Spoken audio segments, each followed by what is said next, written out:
C'est pas fini. Je vous rappelle qu'il y a un principe, c'est le principe des interpellations citoyennes. Il y en a eu une.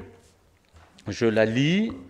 Mesdames, Messieurs, c'est Monsieur Petrovski qui s'exprime, qui habite résidence La Roseraie.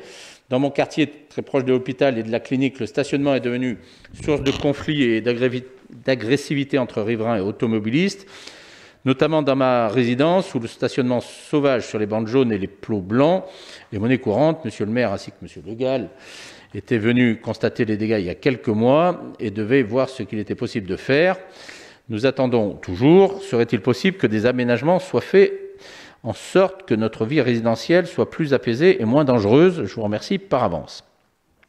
Alors, il est vrai que Jean-Philippe, moi-même, Bilal Haloul, qui n'est pas autour de la table, a vu M.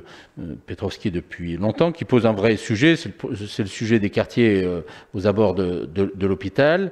Nous avions fait en 2018, sur l'interprétation du même habitant, de notre concitoyen, une reprise du marquage au sol de l'impasse, l'installation de balises pour renforcer le marquage, la limitation à 30 km/h de l'impasse. Bon, enfin, ça ne doit pas être difficile à faire respecter, parce que plus, ça doit être dangereux.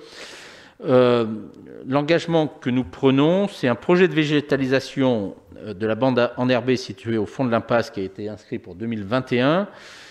Et le projet de réfection des trottoirs a été, lui, inscrit pour 2022. Voilà, une réunion de présentation du projet est prévue avec les riverains et l'élu en charge, et ce, le 29 mars, dans quelques jours. Et notre collègue Bilal Haloul rencontrera personnellement ce pétitionnaire qui n'avait pas pu être présent, ou n'était pas présent, en tout cas, lors des précédentes visites.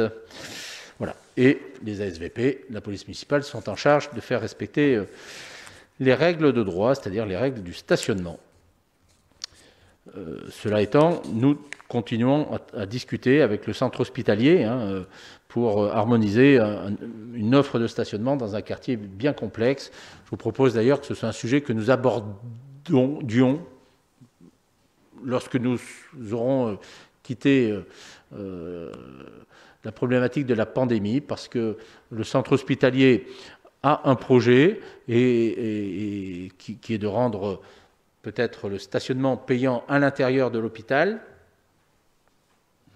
C'est un projet sur lequel nous n'avons pas la main, mais qui ne peut pas se faire sans un dialogue pertinent avec les riverains. Sinon, il y aura un effet report et l'hôpital aura réglé son problème, mais ça deviendra le problème des riverains et donc de la ville.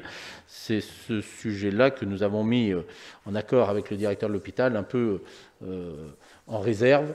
Je lui ai demandé de ne pas mettre en place ce stationnement payant au sein de l'hôpital pour les visiteurs, pas pour les soignants, mais s'il maintenait cette perspective, ça ne pourrait pas se faire sans que nous soyons associés, consultés et que nous puissions accompagner les riverains, et en particulier ceux de cette impasse. Est-ce qu'il y a des interventions? Non? Écoutez, merci.